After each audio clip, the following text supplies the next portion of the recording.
Hej og velkommen til Rønneskolen afdeling Søndermark. Vi skal lave First Deco League, hvor vi skal arbejde med læringsrum. Og de her udendørs områder er noget af det, vi rigtig gerne vil arbejde med. Så eleverne kan bruge det i deres undervisning, lave noget overdækket eventuelt. Sådan som måske for eksempel også nogle grupperum, der er hævet fra jorden, som det her. Og så går vi indenfor.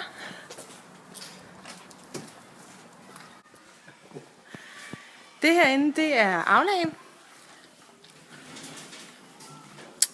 Og lige nu så står der nogle borde. Den bliver faktisk næsten aldrig brugt til noget. Vi vil rigtig gerne have lavet nogle gruppeaktiviteter og noget studiemiljø, sådan så eleverne kan bruge det.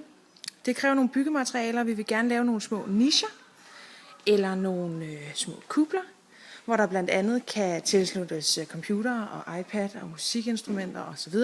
Sådan så at man kan benytte det her areal både til læring, men også så eleverne får noget trivsel på skolen.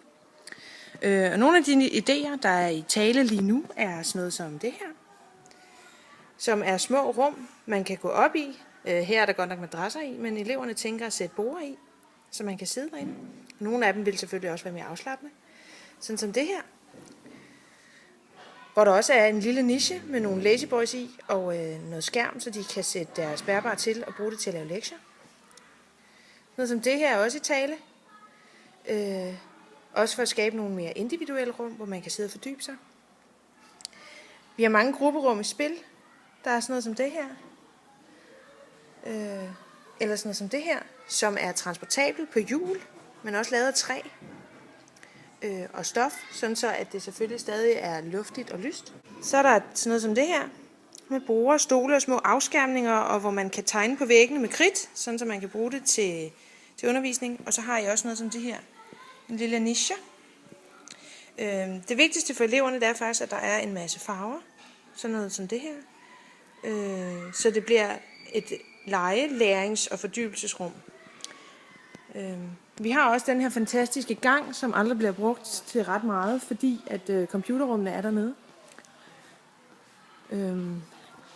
Den vil vi jo også rigtig gerne bruge til noget. Lige nu bliver den bare brugt til opbevaring af nogle klaverer og nogle ting og sådan noget. Men det vi godt kunne tænke os, det er blandt andet at få brugt hele den væg, der er langs med vinduerne, fordi den er jo et rigtig godt sted at sidde med sin bærbare computer eller sin iPad og lave ting. Og det kunne man gøre, hvis nogen her langs vinduerne, enten i sædehøj, men vi tænker mere som bord, og så med barstole langs med. Så er der den modsatte side af væggen her, som I kan se.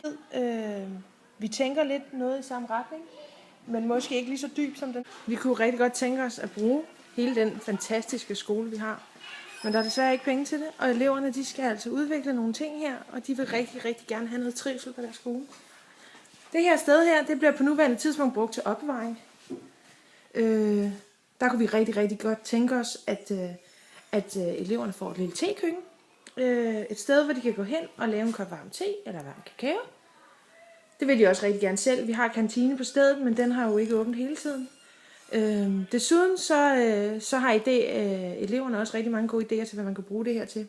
Blandt andet et kæmpe whiteboard, så man kunne stå herinde og tegne på hele væggen. Og dermed stå flere elever og lave forskellige ting. Så vi håber virkelig, I vil være med til at støtte vores projekt, da det betyder rigtig meget for os og for eleverne at få et sted, som de kan kalde deres. Tak! Yeah!